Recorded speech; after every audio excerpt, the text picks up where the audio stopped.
Now, I wanted to talk to you about your proposals, your legislation that you proposed today to make life a lot easier for women and for families. We're talking about expanding the Family and Medical Leave Act and also universal pre-K. Tell me how you plan to make this happen. I know you're going to introduce the legislation next week. Well, it's just a common sense proposal, Andrea. If more than half of our population are women and a growing portion of our workforce are women, why wouldn't we tap into the full potential of that workforce? And so often it's women who are doing 70% of the housework, a lot of the child care, a lot of the family work, and you have to give families that flexibility. When a baby's born, a primary caregiver, a mom typically, will need that extra time to get back on her feet and have a few months to nurse her child, to really be the mom she wants to be, and then come back to work. It's the same thing happens when our parents begin to age and you have a parent at home who's very ill and needs care or is dying. That's the time we want to reward our employees and say, take this bit of time, have it be paid. Today, it's unpaid. And for a lot of people, first of all, they're not even eligible for it. And moreover, many can't take it because they can't afford it. So we want to make this family leave paid, and we want it to be something that we all buy into over the course of our careers, an earned benefit. So it's there for us when we need it. How would you pay for it, and what would be the dollar figures? The goal would be to make it an earned benefit, just like Social Security, and basically it would cost the amount of a latte a week to pay for this.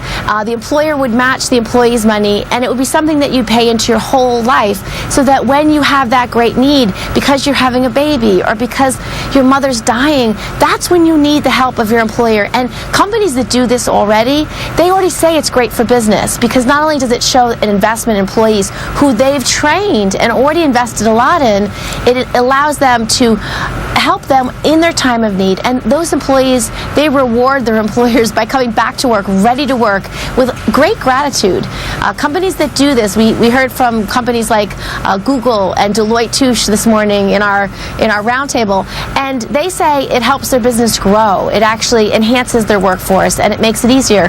We also heard from John Ahrensmeiner about how so many small businesses do this and want to do this because it's a paid-in benefit that we are all investing in over our careers. A small business doesn't have to create a new structure or something that they have to manage. It's just like Social Security. And I know you voted before you started chatting with us. The final vote was just tallied 54 to 44, and so the Senate has voted to continue the government spending without defunding the President's health care, the Affordable Care Act, Obamacare, whatever we want to call it. Before I let you go, I want to ask you to give us an update on the military sexual assault question. I understand that you have 3 generals who've now endorsed your approach. And most recently, we saw a trial going forward in Annapolis, a rape case, where the prosecution, which was the military prosecution, really, many people believe, went after the victim more than you would in a civilian court of justice. Tell me how that is progressing. When can you get a vote on your proposals? Well, we will, again, have a vote on this very common sense reform, hopefully when we take up the Armed Services Bill. End of October, could be as late as December. But what we're trying to do, Andrea, is just give voice to the victims. So many victims are asking to take this decision-making out of the chain of command because they don't trust the chain of command. Generals, including General Amos, had said the reason why we don't have people reporting these crimes is because they don't trust us. They don't trust the chain of command. We have 3 prominent generals, former generals, the highest-ranking general female in the Army coming out to say this is the right thing. We have the highest-ranking psychiatrist from the Army coming out to say this is the right thing.